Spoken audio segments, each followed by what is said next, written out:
Hi, Paige. Welcome to the Revitalized Womanhood podcast. Thank you so much for joining me today. Yeah, thank you for having me. I'm so thrilled to be here. Coming in from Dallas, Texas, right?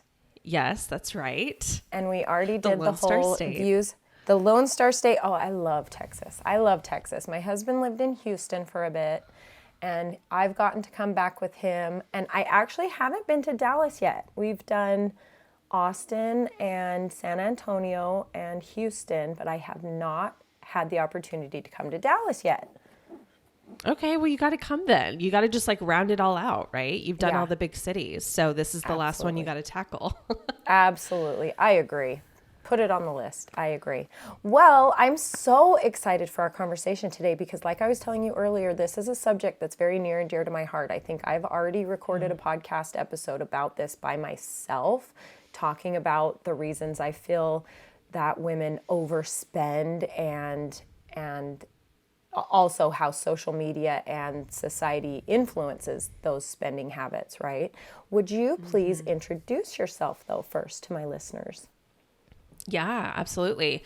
So I am Paige Pritchard, and I am kind of known on the interwebs as the overspending coach, which essentially means that I'm a money coach, but the area of money that I primarily help women with is their spending habits. So I work mostly with women who struggle with impulse shopping, compulsive shopping, overspending. A lot of the women that I work with are they make great incomes. They have a lot of money coming in, but they're also spending a lot of it. And so they kind of find themselves in situations where they're like, look, like I make a great income, but I feel like I'm not as far along financially as I should be, or I have no idea where my money is going, or, I feel like I have nothing to show for all of the money that I'm making.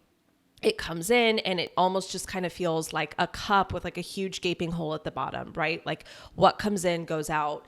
And I really got into this work through my own personal background and personal struggles with this issue. I myself in my younger 20s was actually a compulsive shopper.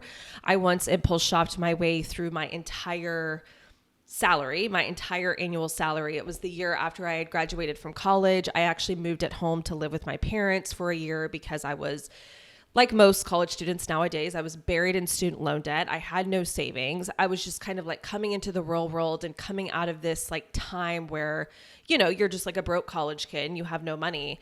And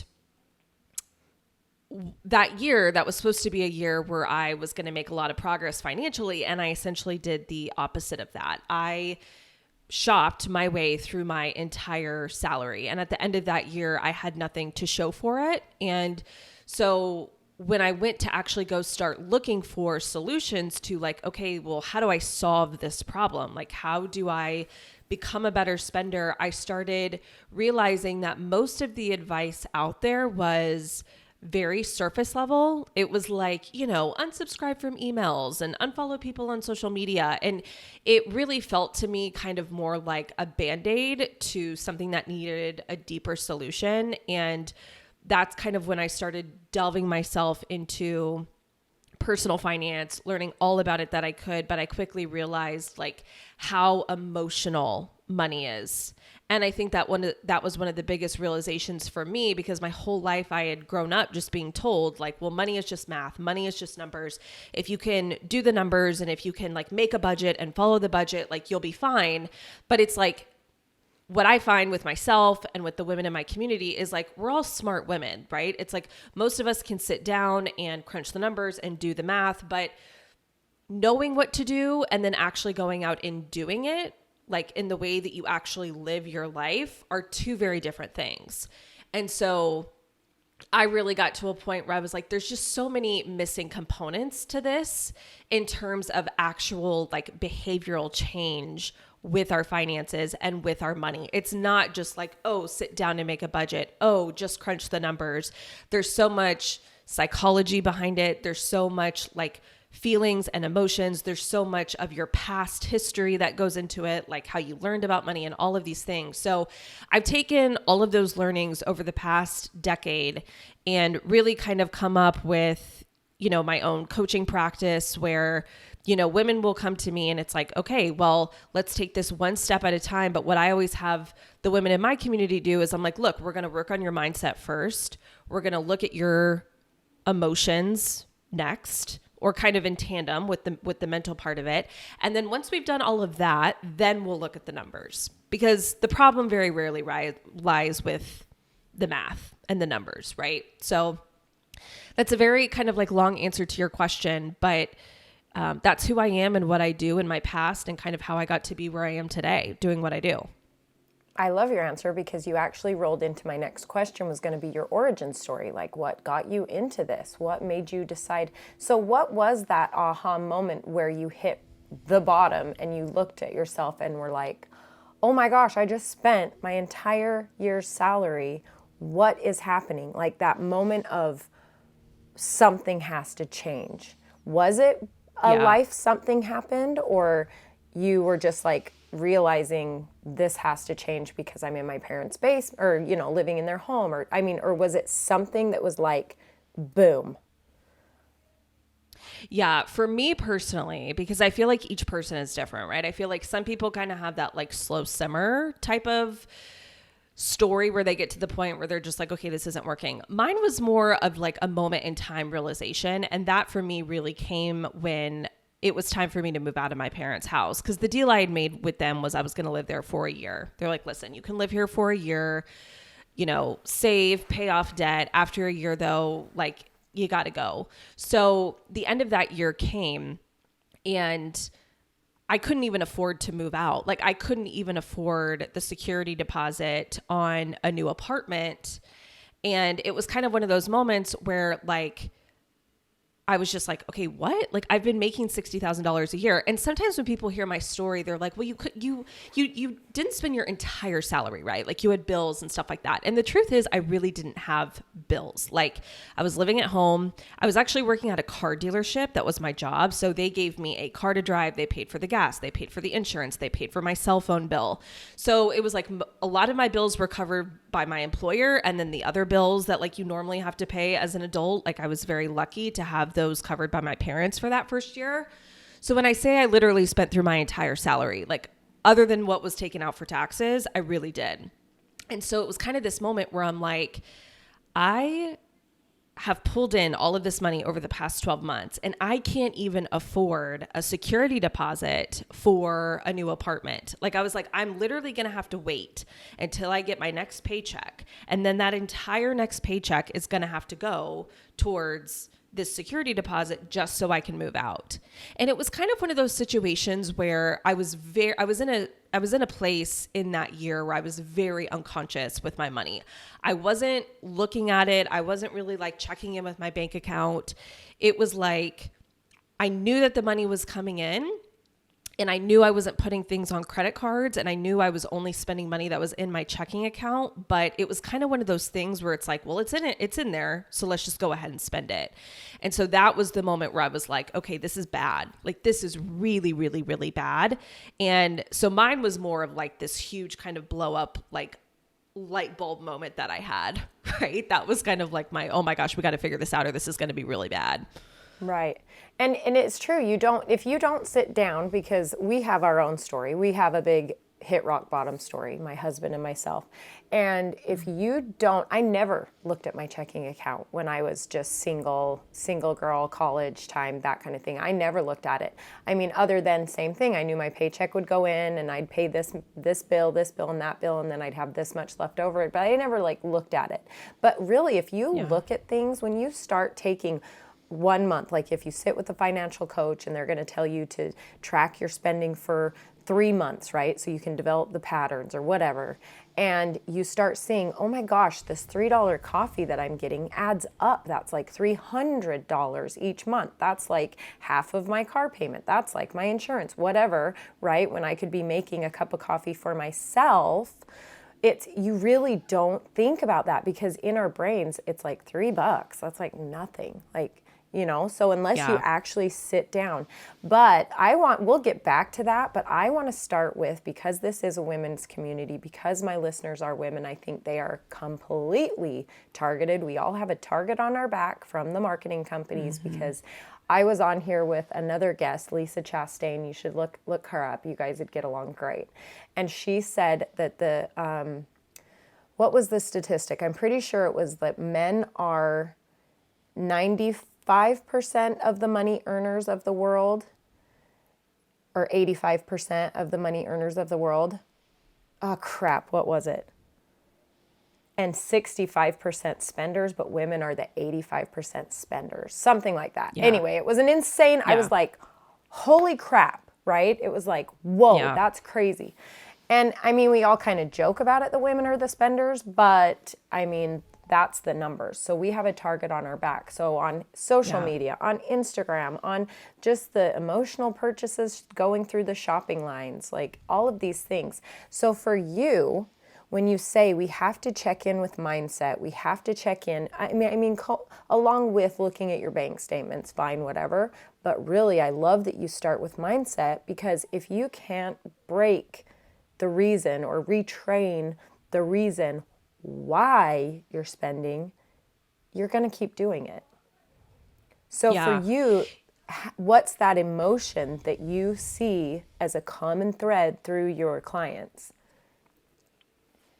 Yeah. So the mindset piece, I'm really glad that you touched on this, because this is something that I call, like, inside my world and my community, it's something that I call your spending self-concept. And you are absolutely right that there's basically like our entire lives of programming that go into this, that play into this, that when we get into adulthood, most women have a spending self-concept of themselves that they are shoppers, spenders, splurgers. Like, I hear from women all the time that come into my community. They're like, well, I'm the spender and my husband's the saver, right? And I think we say these things very carefree and very innocently, but really it's almost kind of like when that becomes a part of your identity, it's always going to be something that you live into and that you perpetuate. Like, that's just how our brains are wired to work, just like how any other identity that you're going to have. But when we're looking at money as a whole, like when we're looking at like making money and having money and spending money, the spending piece of it, the outflow piece of it, is like the one part of money that we ingrain into our identity. And as women in particular, we do this much, much more than our male counterparts, right? And so we like assume this identity of, and there's a lot of other things that play into this with money. Like, I'm bad with money. I'm bad with math. I'm a shopper. I'm a splurger. I always blow it. I can't be trusted with money. These are very common and very deep, like, spending self-concepts that women come to me with, that we kind of have to start to work to kind of like pull apart. Because what I tell all the women in my community, I'm like, look, if you believe that you are a splurger, if you believe that you're bad with money, if you believe that you have issues with impulse control. Like, I was just coaching somebody and she said, well, you don't understand. Like, I'm just somebody who I've always had issues with impulse control. We say these things like they're facts of the world, but really these are just parts of our identity. It's just your brain taking evidence from your past and making it mean something, like turning it into meaning. But when this is something that you like deeply believe about yourself, then it's what your brain is going to perpetuate. Like, your brain wants to be right about things. This is like the confirmation bias, right? Like, your brain is always out to prove itself true. And so, you know, I always say when it comes to mindset, there's kind of like two sides of the coin. The first side of the coin is what we just talked about, is like your spending self-concept, which is what you believe to be true about you when it comes to money, your ability to manage money, and how you spend money. And then the other piece of it are like all the beliefs that you have about money itself and like what money will buy you. But yeah, I mean, essentially what you were talking about there is your spending self-concept. So if you're a listener listening to this, it's like, I really want you to give some time and think about, what is the spending self-concept that I have about myself? And if I am somebody who I want to be a more purposeful, intentional, aligned spender, is the spending self-concept that I have like helping me do that? And I think too, just understanding that, I want to make this last point as well, that spending is not your personality. This is something really, really big. Like, we take the act of spending and we make it like our identity. We make it our personality. And one of my big messages is like spending, being a spender, being a shopper, being a splurger. It's not who you are. It's something that you do. And when you start to understand that, oh, spending money is just a action that I take, which means it's a skill. It's like riding a bike, right? It's actually something that I can learn to do. I can learn to do it well. Then it becomes something that you start to look at and say, oh, I can get better at this. I can start to change this.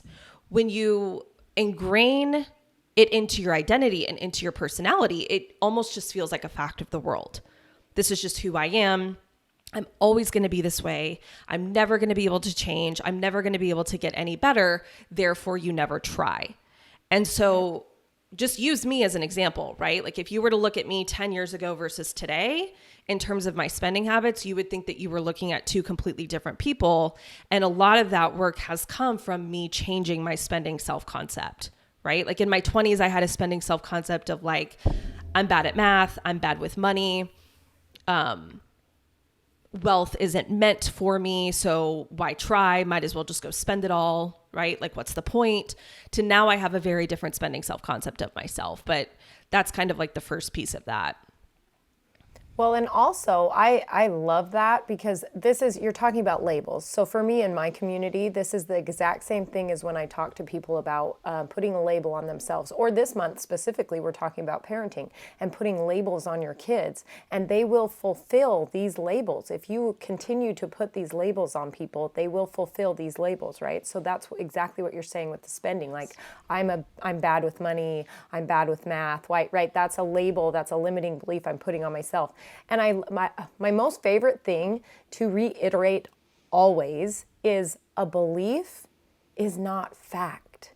A belief is just a thought that you've had so many times that it becomes truth in your own mind. But just because I believe Gina's bad with money does not mean that anybody else can concur that. They're not going to validate it, right? So you have to start by, okay, when I would imagine if they come to you, just like they come to me with things in other parts of their lives, it's, okay, sit down. What are these limiting beliefs you have? What are these labels that you have for yourself here? Now let's find the proof that these aren't true. It's there. The proof's there. Yes. You just have to look for it. The stuff that backs it up is there as well, and that's what your mind's going to find because your mind wants to be right about this label. So we have to actively, intentionally work to find the proof that discredits this, right? And then we start on your way. Yeah.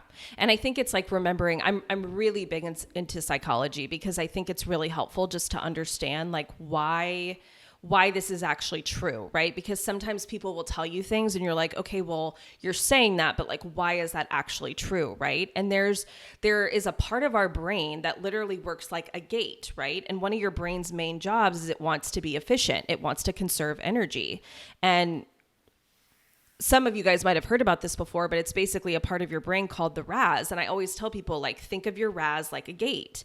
And your RAS is only going to let through the things that confirm what you already believe because that's easy and that's efficient and that doesn't challenge anything and it feels comfortable and familiar. And then all of the other evidence, to your point, that support the opposite truth, your RAS isn't going to open for that. It's not going to let that information through because that's not efficient and it's uncomfortable and it has to work harder. And so your RAS is going to be like, yep, no, thank you. And it's going to turn that evidence away by really not like directing any attention there.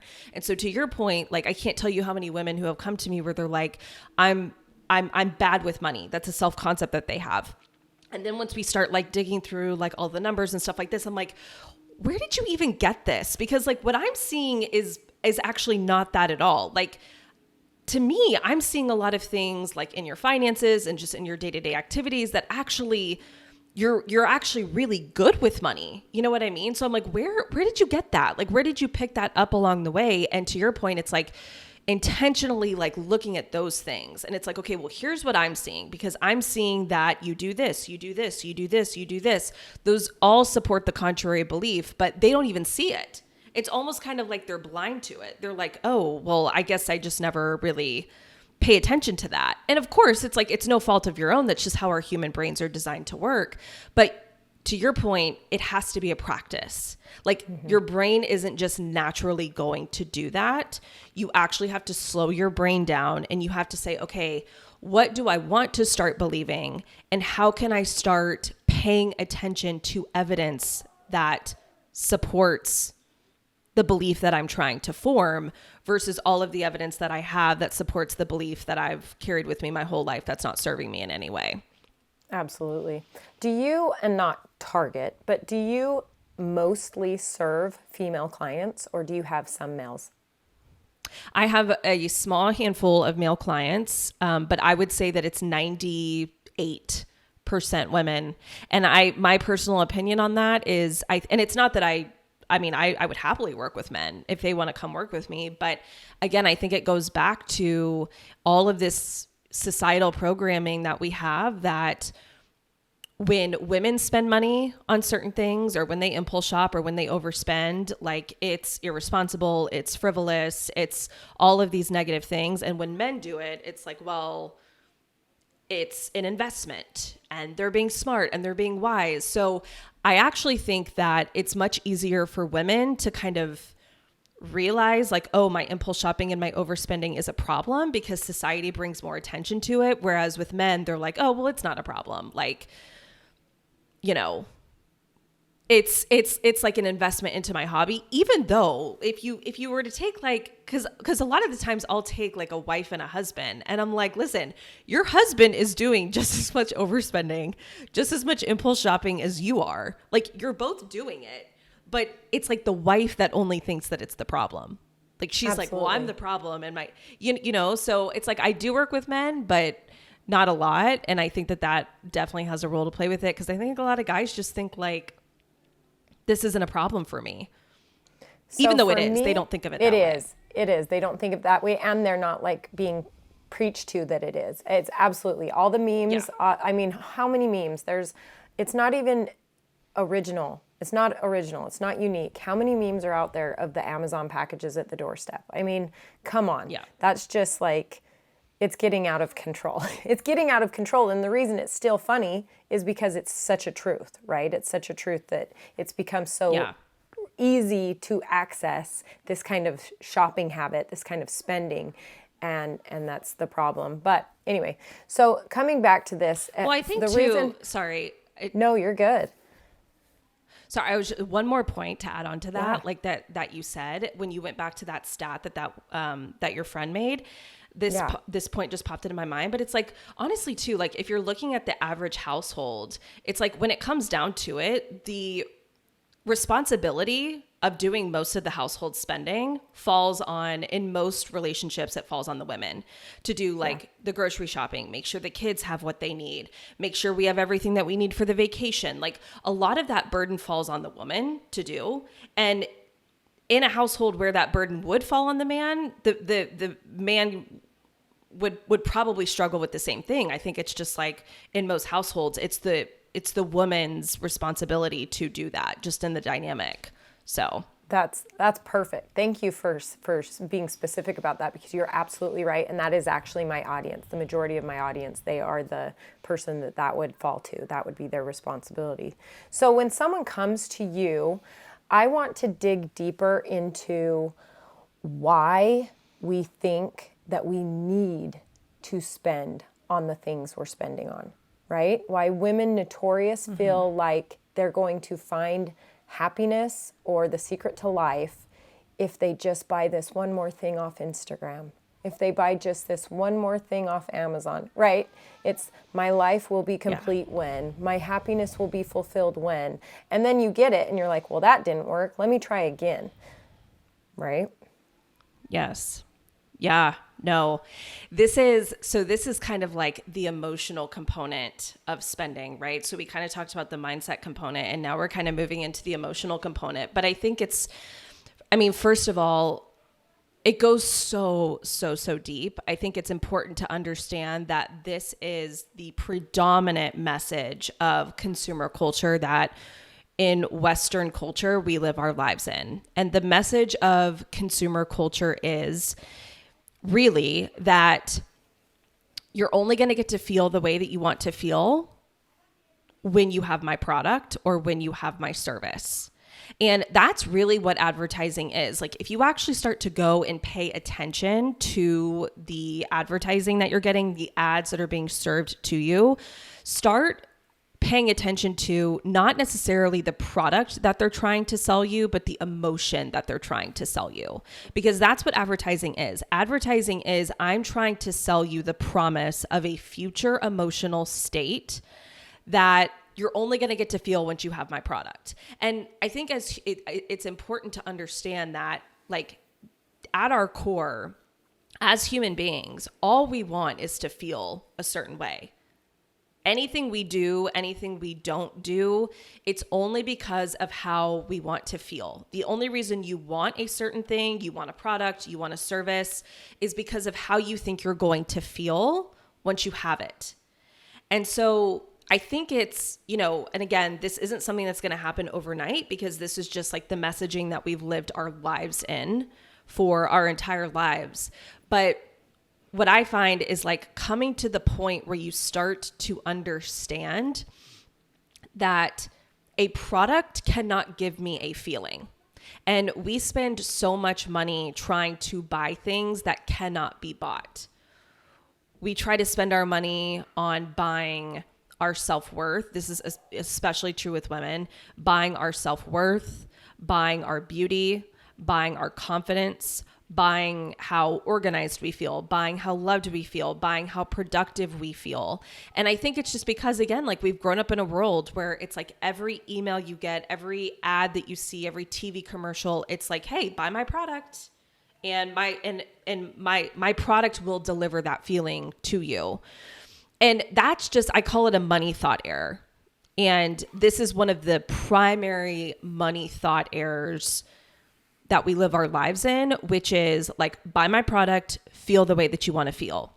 And a lot of us go through our whole lives like believing that to be true. And to your point, that's why we're constantly buying things, and we're on this hamster wheel of, okay, it's just this next thing. It's just this next product. It's just this next item. And once I have that, I will finally feel happy, or I'll feel productive, or I'll feel organized, or whatever it is.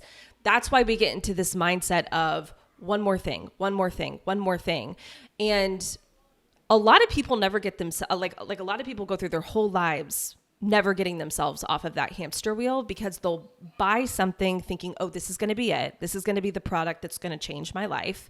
And then of course it doesn't, because products don't have the ability to do that. And instead of us actually slowing down and going, wait a second, maybe buying more stuff and having more things and constantly being in this realm of like consume, maybe that's not the answer to the problem. And like I always say, you can't solve an internal problem with an external solution. But instead of a lot of us like slowing down and kind of questioning that and going, wait a second, we just think, oh, it's the product. Like, that just wasn't it, right? So let me just go and let me just find something else that I can buy. And that cycle just never ends. I mean, like I said, people can live their entire lives within that cycle, but most of it just comes down to this false notion that we live our lives in of like, products can create feelings, products can, deliver emotional experiences to you. And sometimes my clients will say to me, but Paige, like, sometimes I do feel better. Right. And I think this is where like it gets sticky, where they're like, sometimes I do feel better. Like sometimes I'll buy the new top and I will feel more confident. Or sometimes I'll buy the face mask and it'll clear up my skin and I do feel better. I do feel happier. I do feel more confident. And what I always like to remind people is the only reason that's true is because you're having a different set of thoughts with the new top or with the face mask that's cleared up your skin. But then I always say, like, your brain comes with you, right? Like, getting the new top or getting the new face mask isn't going to like give you a new brain. Your thoughts are going to change temporarily, but then you're going to resort back to the old set of thoughts that you've always had. And that's why we get on this wheel of like, we buy something, we get that novelty, we get that excitement. It feels really, really good for a week, maybe 2 weeks, and then we're bored with it and we're on to the next thing. And that's why that is, right? Yeah. Yeah. The secret would be, okay, the new top, seeing how you're feeling, why it's making you feel good at this moment, maybe writing that down or being intentional about understanding why that is. And then in 2 weeks, when that top's old and not the new thing, coming back to that list and saying, looking at yourself honestly and saying, do I still recognize that this is the same thing? Even without the top, I can look at this list of the reasons this top made me feel good, and they're still there. I'm still there, right? It's this, like you're saying, the brain's coming along, but it's being intentional. The whole process is being so intentional. And if I wouldn't have had the wake up call that we did, we lost everything in the recession. So it wasn't even a choice. It was a slap. No more money for you, right? And so that wasn't a choice, but being intentional and making the choice of what we wanted to change, how we wanted to go forward living differently, that was the choice that was not easy, and making the commitment to the lifestyle. But I want to go to so for you and your approach, first I wanted to say, have you ever read The Power of Habit? No, I don't think I've read that one. He gets into that one so much about how marketing is all about selling an emotion. He talks so much about how toothpaste, it was selling an emotion. The tingle, the fizz, the bubbles, the foam, it's all about an emotion.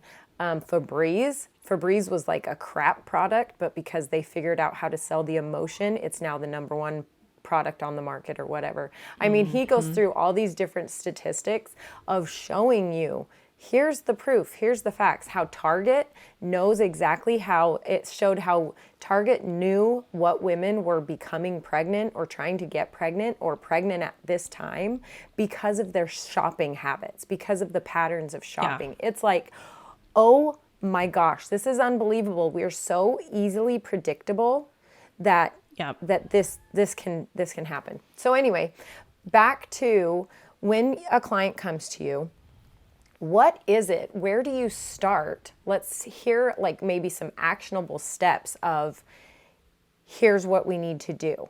This is what we need to identify first. Yeah. So my method is, it's kind of like a 3-phase approach. And I'll just kind of talk about this in general. So like the way that I help clients is I have it's a membership. So it's a kind of like a membership group coaching program that you'll come into. And when you come into it, you get my 3-phase approach. And then we have like 8 to 10 coaching calls every single week that you can join, where we're talking about different topics, right? Where we're talking about debt or having money or any of those things. So it's kind of like you come in and you start to get plugged into the community and the weekly coaching calls. And then while you're doing that, I have you start working through the 3-phase, I call it the overspending approach. And phase 1 is working on your mindset. Phase 2 is the emotional piece of it. And then phase 3 is like the how-to. Like, okay, let's actually start like looking at the numbers now. But one good place that I actually do have people start, like even when they're in phase 1 and phase 2, is I have them do and start 2 things.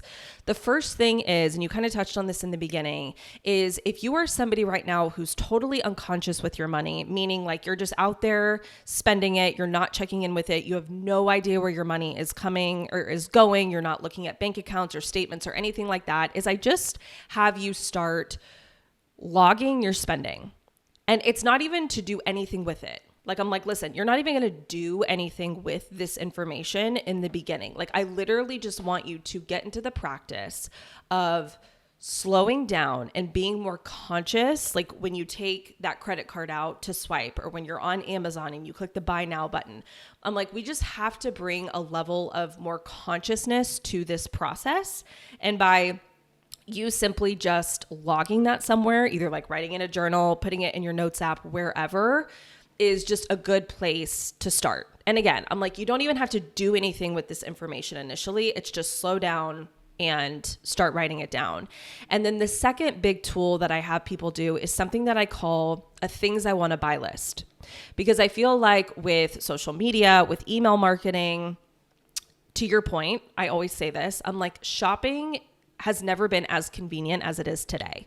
Even compared to like, so I'm 34, right? I even think when I was like, you know, in middle school and high school, it's like there was no Amazon, there was no apps on our phones. Like if you wanted something, you had to get in your car, you had to drive up to the store, drive up to the mall, walk inside, find what you need. It was like this whole thing. Now we can literally go on Amazon and have something at our door within hours, like days tops. So we have all gotten into this process of like, I call it like the see it, want it, buy it, see it, want it, buy it. We have like so intensely collapsed the amount of time between realizing that we need something or even seeing something that we didn't even, I mean, let's be honest, like a lot of times it's like seeing something that you didn't even know you needed. I'm going like this needed in air quotes, but like seeing something that you want and being like, ooh, that looks cool. Let me buy it. It's so quick now. So what I always tell people is I'm like, you have to practice being disciplined. And the way that you do that is you just start putting a brief pause in between seeing something and actually pulling the trigger on it. And so creating something that I call your things I want to buy list is really, really helpful with that. It's kind of like an Amazon wish list. Like some people are like, oh, well, like I'll have Amazon wish list, or, oh, I'll add things into my cart and then I'll go back to it. And I'm like, that's kind of like a great first step, but take it one step further and have one place for everything where you're like, if I see something and I get that twinge of like, ooh, I like this, I might want to buy it, either take a screenshot of it, whatever, take a picture of it. If like you're in the actual store, bring it back and add it to your things I want to buy list, because essentially what your things I want to buy list is, it's a comprehensive list of all the things that you want to buy. And this is actually really, really effective for a couple of reasons. One, it's really easy to do. Everyone can like start this right now. Two, it helps you practice that pause. It helps you practice being like, okay, I see something, but I'm not immediately going to pull the trigger on it. Three, it's still going to give you that hit of dopamine. And that's the biggest thing is like a lot of us we shop and we spend because it feels good to, right? Like your brain gets the same hit of dopamine when you spend money that it gets when you eat sugar or drink alcohol or, you know, scroll on social media. It's the same psychological effect of that dopamine release. It feels really good. But dopamine is actually the anticipation molecule.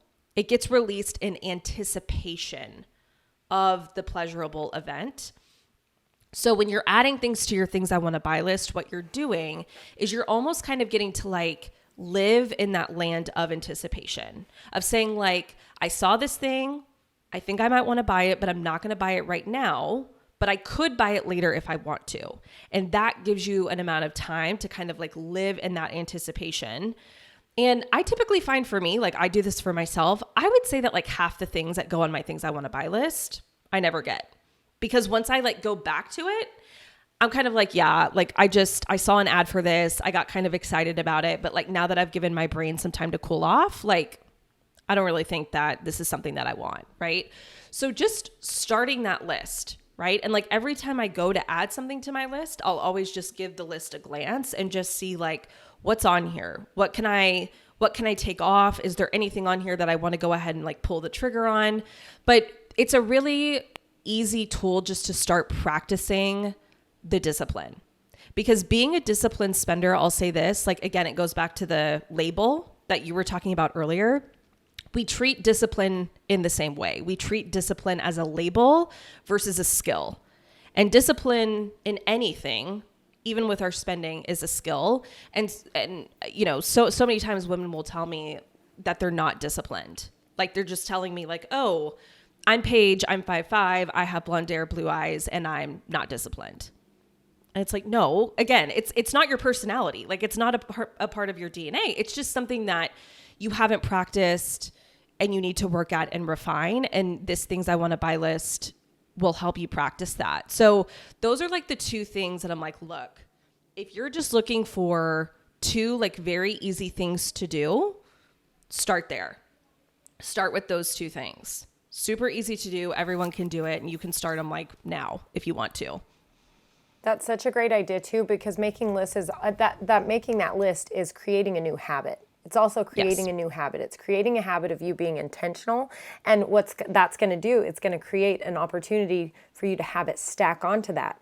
So now you have done this for a while, you've got this list, you realize that your dopamine's coming in, this anticipation dopamine, this excitement, right? Which they said online shopping is so big and so crazy and Amazon's so successful because now instead of just getting that dopamine when you buy something at the store, you're excited about it, you get that hit.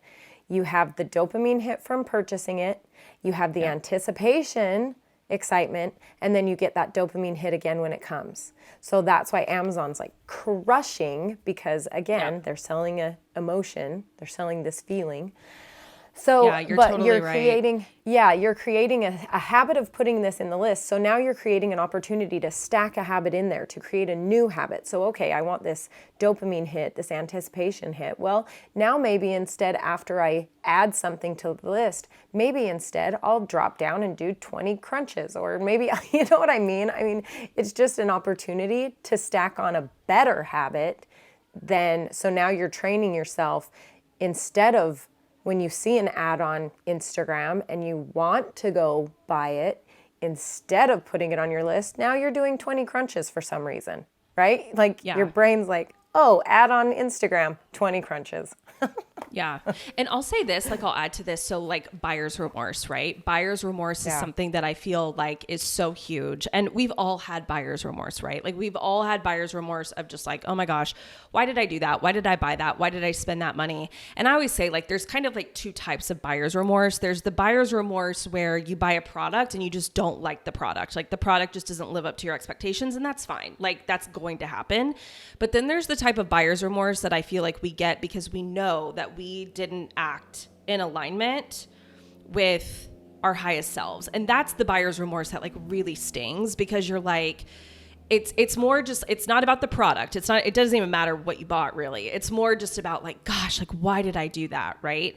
And so there's so many positive benefits of waiting. And I think that it's like, having everyone hear that the message that you're going to be served all day, every day, again, from consumer culture, this is another message, is like, why wait? There's no need to wait. There's no need to prolong it. Just do what you want when you want to do it, because that's what feels good.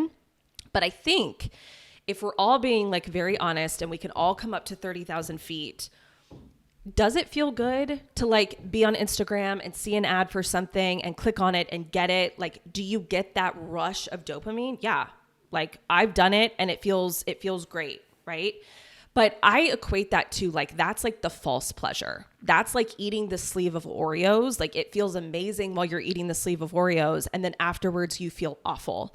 And a spending crash is a real thing. So if you've ever been someone who like, you tend to feel like you get a rush when you're shopping or spending, and then afterwards you almost feel like you're crashing, similar to like if you're having a sugar crash or like a hangover from drinking too much alcohol, it's a very real thing, because your brain is just getting this infusion of like so much dopamine, and then it has to balance itself out. And in order to do that, it has to introduce a certain level of pain. So we get these ideas in our head that like, oh, spending what I want, when I want, getting what I want, when I want, that's the thing that feels the best. That's the thing that feels so amazing. But I'm like, yeah, but truly what feels best long-term is actually waiting, is actually like seeing something and being like, oh, that looks cool. I think I might want to buy that, but actually waiting on it. Because to your point, when you wait on it, you get 2 hits of dopamine, you get double the amount of dopamine. And I typically find that when you wait, that buyer's remorse is virtually non-existent. Like by waiting for a product, if you do get buyer's remorse, it's mostly because the product didn't live up to your expectations once you got it, not because you're beating yourself up of like, oh, why did I do that? That was so dumb. That was so stupid. That was so impulsive of me. Like when you're able to just give yourself that waiting time, it really does like just feel so much better. So much better. Yeah, for sure. Also, I would take it one step further and say, all right, we'll make a list. Like maybe if I can on the fly come up with 5 questions, but on the fly I can come up with 3 questions. Will this make me happy? Will this do what I want it to do for me? Will this, right? Make a list and say to yourself, because when we're shopping as women, right? Think about the reasons we do these things for. Okay, so like you talked about self-confidence, right? Your self-worth, so if you're comparing yourself to Janie down the street or whatever, will this fulfill that emotion, right? So start stopping yourself. There we go. Okay, start being intentional about, before you make a purchase, asking yourself, what am I hoping to get from this product? Is this a pure reason for buying it? Not the compare game, not to try to feel myself better, make myself feel better, make myself feel more confident, make myself feel more worth, right? So ask yourself these kinds of questions. And at the end of that, if these are no, why would you need it? Why would you need another shirt? Why would you need another pair of shoes? Why would you need my whole thing, my pet peeve personally, my irritant, because that's what money and spending has almost become for me, for people that have lived a lifestyle of not keeping up with the Joneses, specifically making a point to only spend on things that make my life better, happier, whatever. The irritant for me is seeing these ads and what they think I should be buying. And it's like, oh, get real. You don't even know me. It almost gets opposite. It's almost an offensive thing. So when influencers are trying to influence me, I'm like, get real, unfollow, block, whatever, right? But it becomes almost that way. Where was I going with this? Oh, I lost my train of thought. Dang it. Anyway, it comes back around. It comes back around to a post that you had on your Instagram, and I really loved it. And you said, "What is the money that you're spending? What's the reason you're spending it? Like, what did you say? It was like, why? What is it that you're trying to? What is it that you're trying to actually buy? Yeah, because for me, how you asked it, I was like, travel. That's 100%. Something that's going to be forever giving me the thing that I hope it will give me, right? Even after we've done the trip, I have the memories, I have the pictures that pop up, I have the moments with my kids. So when I spend it on a pair of shoes, okay, maybe I get that feeling the first 5 times I wear them because they're cute with matching outfits, or going to the gym and everyone's like, ooh, those are so cute, or whatever, right? After that, what is it that you want? How do you want your money to work for you? That's a good question. How do you want your money to work for you? Yeah, that's a great question. Yeah. And I'll give you a couple more questions that I love. And I love that you're talking about asking questions, because again, like, obviously I'm sure you can tell by this point in the episode, but like, I'm really big on like slowing yourself down. I'm like, look, it doesn't mean you can't spend the money. It doesn't mean you can't get it. Like, let's just pump the brakes and slow down a little bit. And to your point, when you're giving yourself that gap of time between wanting to buy something and actually buying it, I think going through and asking yourself a couple of questions are really good. And some of the questions that I have my clients ask me is, one, am I trying to buy something that ultimately cannot be bought? Which basically goes back to what we were talking about with a feeling. Like, am I ultimately trying to buy myself a feeling? Am I trying to buy my worth? Am I trying to buy my confidence? Am I trying to buy something that I know at the end of the day, this isn't going to give me? The second question I have my clients ask a lot is, and this one I think relates to social media a lot, and just the whole notion of like wanting to keep up with others and keeping up with the Joneses. But it's, if no one ever saw that I had this, if no one ever knew that I owned this, if no one on planet Earth had any idea that I owned this, would I still want to buy it? And I think that question's really key, because I know a lot of the spending that we do, even though it's for us, even though we're buying things for us, it's mostly for other people. It's like to show it off to other people, to impress other people, to be able to snap a picture of it and put it on Instagram. So it's asking the question, if I couldn't snap a picture of this and put it on Instagram, if no one could see it, if no one knew I had it, and this purchase was solely for me, would I just buy it?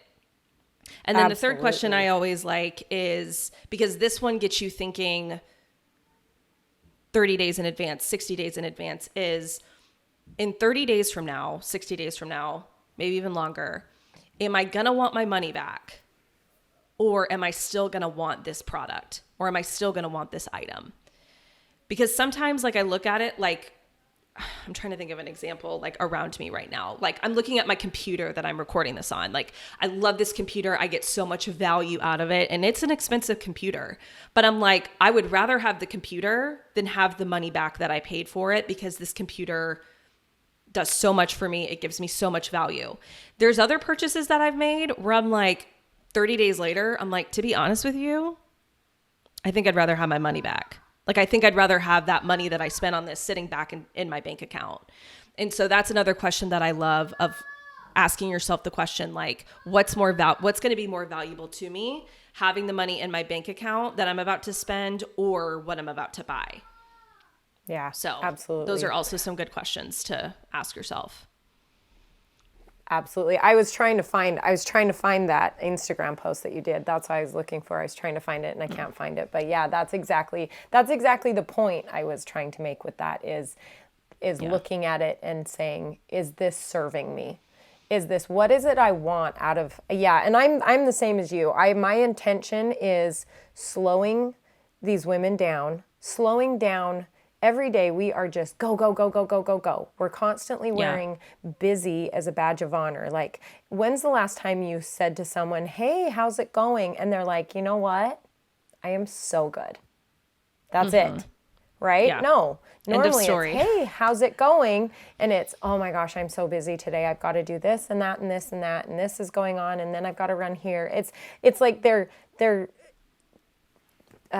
worth is their list of to-dos. And really that should be like, that sounds awful. Like, you want to keep living that way? Like, that sounds terrible. So I'm the same as you. I'm trying to make these women, the whole message, if there was an overarching message umbrella of revitalized womanhood, it would be slow it down and take a look at what you're doing. And is that what you want for yourself, right? Like, be so intentional about each little piece of the puzzle of your life. And is this going to keep serving you for this end result? This is the end result right here for spending too. So this is the end result right here. If the end result is a big house, not because of the Joneses, but because it fits all your kids' needs, and it's a great kitchen because you love to cook. It's a once a year you go on this big family vacation, right? Okay, here's your end goal. So what is it what are these little steps that you need to be taking that are going to get you to this end goal, right? Yeah. And with any of it, with finance, with mindset, so ours is broken down into 4 core categories: beliefs, bonds, body, biz. So I've got mine as life categories, and they have to, I want you to break things down into each of these categories and figure out, where is your intentionality? Because running around like a crazy person, and that's how we spend too. That's how we end up spending, is because we're running around like a crazy person. Because I didn't manage my time well enough, instead of having snacks ready to maybe take in the car with us, or having lunch prepared, or having dinner made. I'm like, oh crap, I'm out of time. I just got to run through the drive-thru and pick up whatever. Or, you know what I mean? Or you book a flight late, you didn't do it the time you should have, so you could have gotten a better deal, and so now you're just paying top dollar for whatever vacation you're going on, or, right? So it all, I love it. I love that is a big, big thing for you, is slowing things down, because I totally agree. Yeah, and I think it's like slowing things down, and to what you said, like just kind of spinning what you said to like the money and the finances too, where it's just like always being taxed, always being busy, always like having a place to go is almost kind of like a badge of honor. Like, I think when it comes to money, it's almost like we think that the goal is always like consume, consume, consume. And what I always say is like, it actually becomes like quite exhausting and quite like emotionally and mentally taxing to like always be in a state where you're wanting. Like I call it like just being somebody who like you want to want things. It doesn't even matter what it is. Like you're constantly wanting something, and in tandem to that, there's this level of like dissatisfaction with your life. And it doesn't even matter. Like, it doesn't even matter how good it's going to get. It's almost like we're addicted to the dissatisfaction, and we're also addicted to the desire of currently like wanting new things. And I think that that's like where a lot of the spending comes in, is like we feel like we're always needing new things. We feel like we always have to keep up. We feel like we're going to fall behind, or we're not going to be relevant, and we're going to get left behind. And really, like when it comes down to it, like it's just so exhausting. And it's like, this isn't about, I do want to make this point, because I always want to make this point. People are like, so you're a spending coach, so do you tell people not to spend money? And I'm like, I think that you would actually be surprised at how little I actually tell people not to spend money, because not spending is not my message at all, right? Because I think like part of having a balanced, healthy relationship with money means that you are spending it. But again, spending it, like, again, it's a skill. And I think that there's like a right way to spend money in a way that's actually going to make you happy, in a way that's actually going to fulfill you and make your life more beautiful and filled with more value. And then there's a way to spend money that's going to do the opposite of that. And so I'm like, my job is to take you to this part, this side of the coin, where the spending that you're doing is actually going to feel good. It's going to make you happy. It's going to fill your life up with value. But part of that too is just getting to the point where you're like, what I have is enough. Like getting to the point of sufficiency, of being like, my life is beautiful. What I have is beautiful. Like I don't constantly need to be out there, like always looking for the next best thing, always like trading up, always trying to get the newest and the best, like, and finding beauty and value in like what I have. Like one of my messages is like, extract the value out of your world, because when you can do that, you become a much more selective, I call it being a selective spender. It's not that you're frugal. It's not that you're a penny pincher. It's just that you have such high standards for your money. You have high standards for your environment.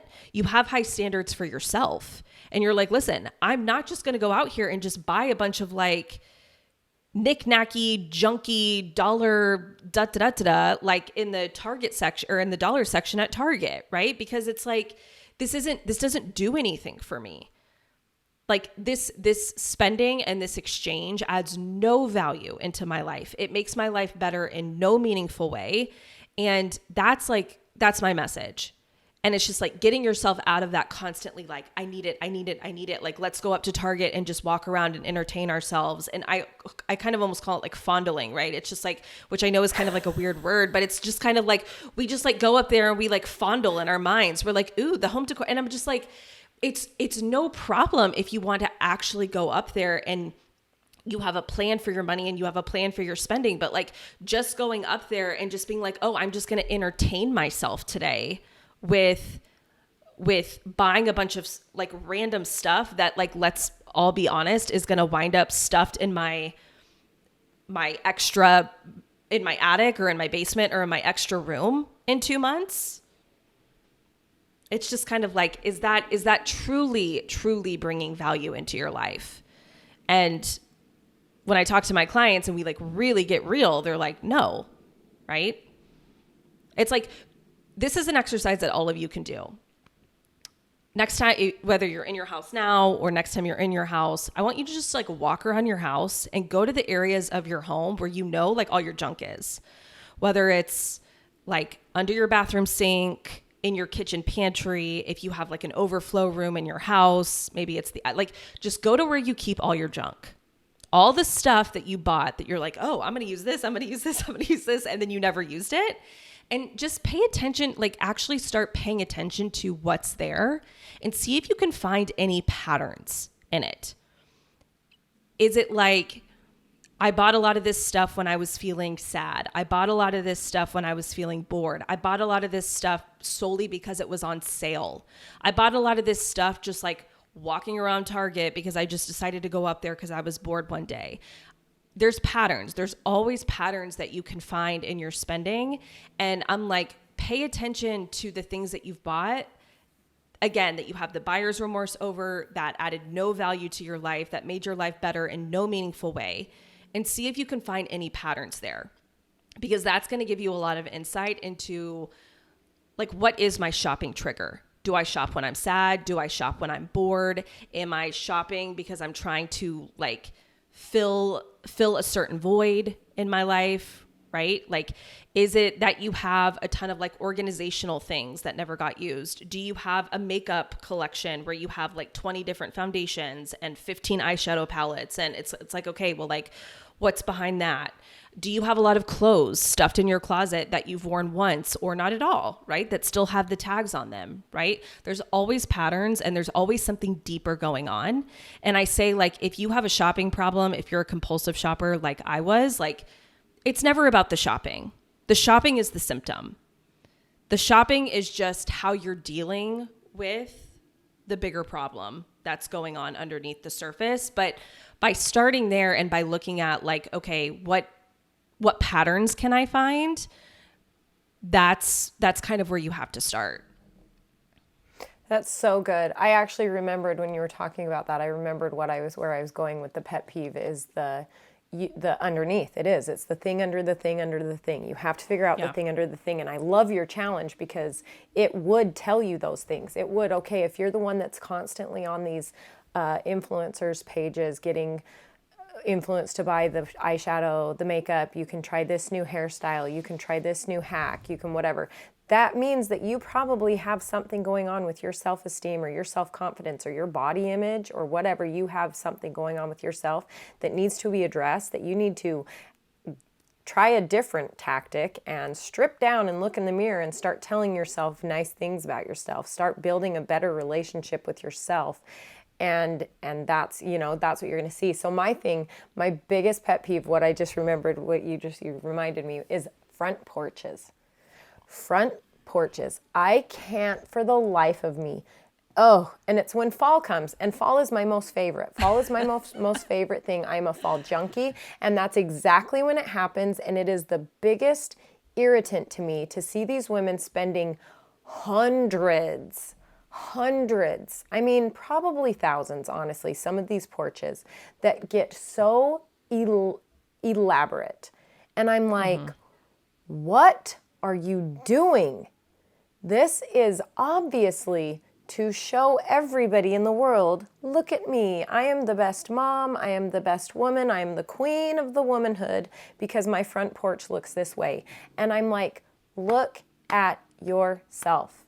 What is it? I'm sorry. That's my soapbox. No, that's okay. And listen, it's one of those things that is like, it is obvious that is something that you need a thing under the thing under the thing check. Yeah, that is the perfect example of that second question that I gave of, if no one could see this, would I still do it? Exactly. 100%. Right? Like if this front porch, if I was to decorate this front porch and the only person in the entire world that could ever see it was me, would I still spend the money and go out and do it? And there might be a small handful of people that would still say yes to that question because Joanna they're Gaines, like, it brings me so much happiness and so much joy. I don't care if nobody sees it but me, I would still do it.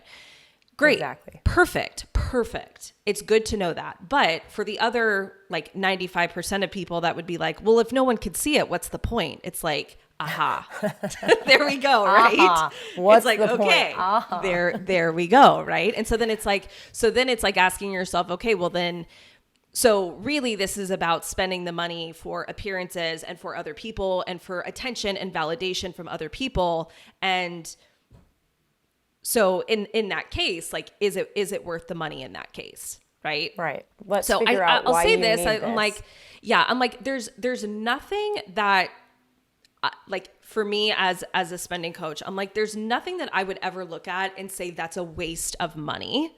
No. Nothing. But I will say, like, if someone, and actually this is funny, this is making me think of one of my old clients. She actually worked into her spending plan Halloween decor, because she's like, Halloween is my favorite holiday. I absolutely love it. Like it makes me so happy and da da. And we went through this exercise of like, okay, well, like if nobody saw it, if this was just for you, and she's like, yes, still 100%, I would still spend this money. It's like, great. So it's like, there's nothing that is ever considered to be a universal waste of money, because like what one person would look at and be like, oh my God, that's so stupid, that's such a waste of money, to someone else is like, there's nothing else that I would rather spend my money on. But to your point, it's like, oftentimes that's not actually the true intention behind why we're spending the money. Right. And so that's why I love that second question of like, if this wasn't just like a show, I call it, it's like that term peacocking, right? Where you do your little feathers and it's almost like a show to other people. It's like, if this wasn't about peacocking to my neighborhood or to the world, would I still do it? And if the answer is no, then it's like, okay, well, there we go. Now we know. Yeah. And it's like, listen, if you still want to go out and spend the money, like that is your prerogative to do so. But that's kind of how we get into worlds and environments where it's just like, nothing feels like me. Everything feels overwhelming. My house doesn't feel like me. My wardrobe doesn't feel like me. My life doesn't feel like me. And it's like, well, because everything you've spent money on and everything you've brought into your world, you did it for someone else. You didn't do it for you. That's why your world feels foreign to you, right? I was going to go somewhere else, but you just wrapped it up with a nice bow. That was the perfect way to end this, if it doesn't feel like you, because that is my mission, is to find your most truest self, your most genuine you. She is in there. She is in there. Who is she? What does she look like? What does she sound like? How does she behave? What does she exude? Who are the people that she pulls towards her circle, right? What is she wearing? What is she, right? That we each have that person in us. She's there, but like you're saying, because we've let other things influence us and maybe make us think that we're not good enough or we're not right, or the truest self of us is not the one that needs to be out in the open. That's what you're building this life around, this false self. And that's why you're not happy. You may feel like you have everything. You may look around, and I talk to so many women too that look around and they're like, they feel shame, blame, guilt because they have everything on paper to what society says they should be happy, because they have the nice car, they have the nice house, they have the amazing family, they have the perfect career, whatever, and they feel horribly guilty because they're not happy. I should be happy. On paper, I should be happy. This says I should be happy. But no, why? Because maybe you want a small house. Maybe you want to live in an RV and travel the world. Maybe you want to, right? It's nobody else's definition. It's your definition. So I love 100%. How you just wrap that up. Thank you. Yeah. Yeah, exactly. Thank you for joining me here. Happy to just tie on it. Yeah. Yeah, this you was just so tied fun. a perfect Thank you little for having bow on me. it. Where can my listeners find you? Yeah. So on social media, so Instagram, TikTok, YouTube, just search for overcoming_overspending. That's my handle on all the platforms. I also have a podcast myself. So if you want to add another like amazing podcast into your lineup, my podcast is called The Money Love Podcast. You can pretty much find it anywhere that you listen to your podcast. And then lastly, like I talked about, my group coaching program is called Overcoming Overspending. So if this is something that you know that you struggle with, and it's an area that you really want to work on, just money in general, but more specifically your spending habits, come check out my group coaching program. Like I said, when you join, you're going to get my process. We meet 2 to 3 times a week on coaching calls that you can come and get coaching from me. You get access to the community. I mean, it's just, there's really nothing out there like it in terms of the level of support that you're going to get if this is something that you're wanting support with. So you can find that at overcomingoverspending.com. I love it. And we'll put it in the show notes for you so that they can get to you as easily as possible. And thank you so much for joining me. And this was so fun. I'm so glad to meet you. Yeah, you too. Thank you for having me. Thanks, Paige.